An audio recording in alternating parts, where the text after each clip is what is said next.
From jazz clubs to Hollywood mansions, Quincy Jones didn't just make music, he defined an era and lived life with a rhythm all his own. But how did it all start? Quincy was born in Chicago back in 1933, and let's just say life was not exactly smooth sailing for his family. I mean, imagine growing up in the middle of the Great Depression.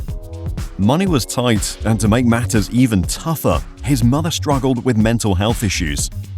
That left a huge impact on little Quincy, but instead of breaking him, it gave him this fierce sense of resilience. He learned super early on that life doesn't always go easy on you, but you've got to keep pushing through. When Quincy was around 10, his family decided to pack up everything and move to Seattle.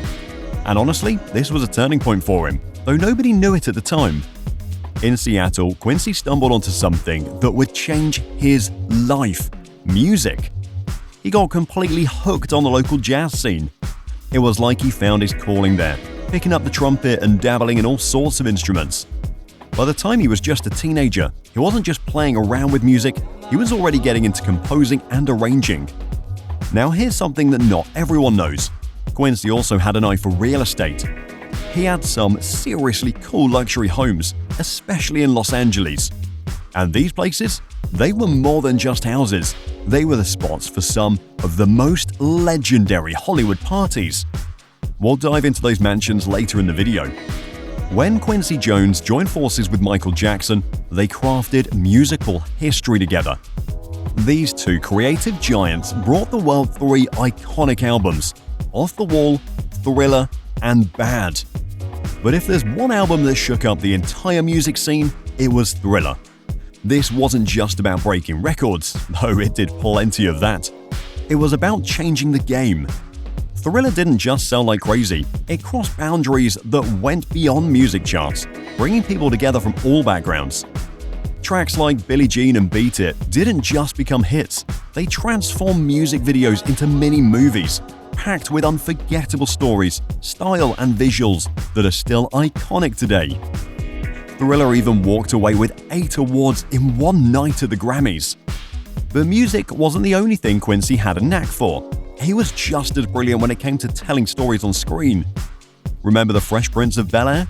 Quincy was a driving force behind that show and became the executive producer, helping to launch Will Smith's career as a global superstar. Then there's The Color Purple. Quincy took on the challenge of scoring Steven Spielberg's emotional film. He blended classical sounds with African-American musical influences to create a soundtrack that made the story even more powerful, adding layers of feeling that connected deeply with audiences. Quincy's talents weren't just limited to one lane. Whether it was a pop hit or a soulful film score, he always brought his A-game, proving over and over that his creativity knew no bounds. But how big was Quincy's music empire? Quincy Jones built a sound legacy that was unmatched in its scale and influence, with a career spanning over 7 decades. He wasn't just about producing hits, though he gave us legendary albums like Michael Jackson's Thriller, which still holds the title of the best-selling album ever. Quincy also made history in 1961 as the first African-American vice president of a major record label, Mercury Records.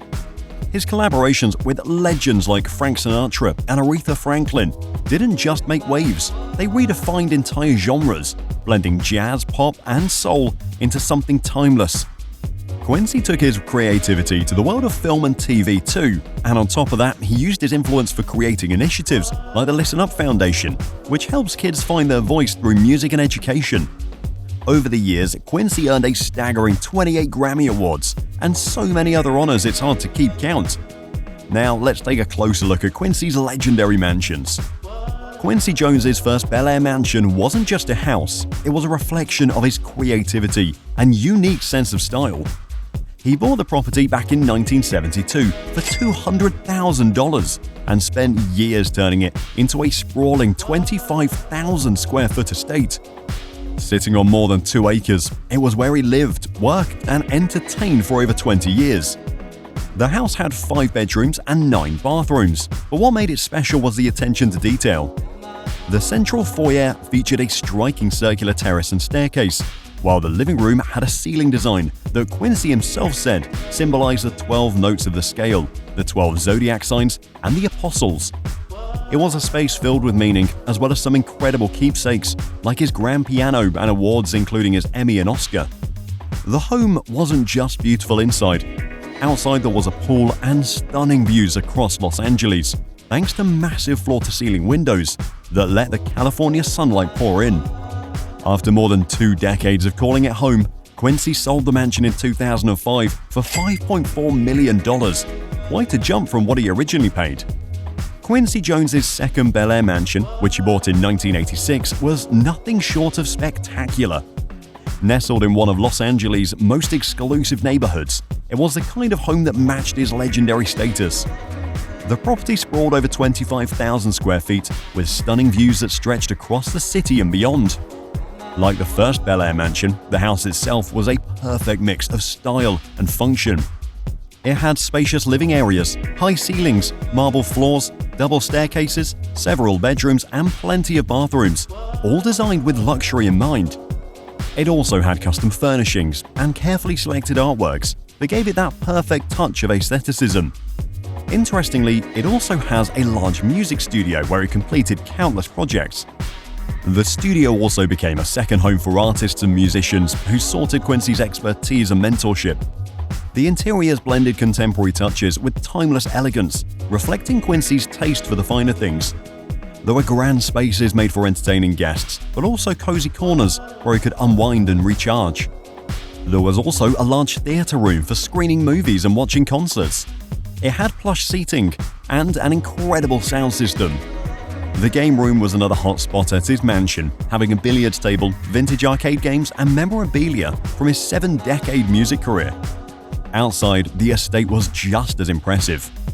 It was surrounded by lush gardens, a large infinity swimming pool, and a private outdoor space that made it feel like a secluded retreat. It was the kind of place where Quincy could host star-studded events or simply enjoy a quiet moment away from the spotlight. It also had a tennis court, private walking paths, and terrace gardens. After holding onto the property for several years, Quincy eventually sold the mansion, adding another chapter to his love of remarkable homes. The Quincy Jones Foundation, created by the producer, goes far beyond music. It's all about making a difference on a global scale, helping underprivileged kids, encouraging cultural exchange, and backing education and healthcare initiatives around the world. One of its standout programs, We Are the Future, was launched in partnership with organizations like the World Bank. The focus? Supporting kids in areas affected by conflict. It worked to improve access to healthcare, education, and basic social services for young people in places where they're needed most. The foundation also plays a big role in connecting cultures. It brings young people from different parts of the world together, using music, technology, and education as tools to break down barriers and build understanding.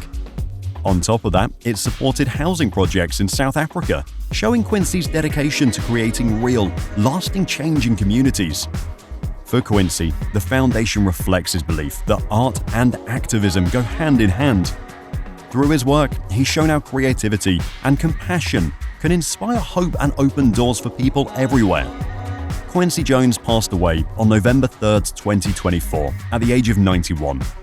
His family shared that he died peacefully at his Bel-Air home, surrounded by loved ones. The cause of death was pancreatic cancer. Reflecting on his incredible life, his family said, "With full but broken hearts, we must share the news of our father and brother Quincy Jones's passing. While this is an incredible loss, we celebrate the great life he lived and know there will never be another like him." We've reached the end of today's video. If you enjoyed it, please hit the like button and be sure to subscribe to the channel to stay updated on all our latest videos. I'll see you in the next one.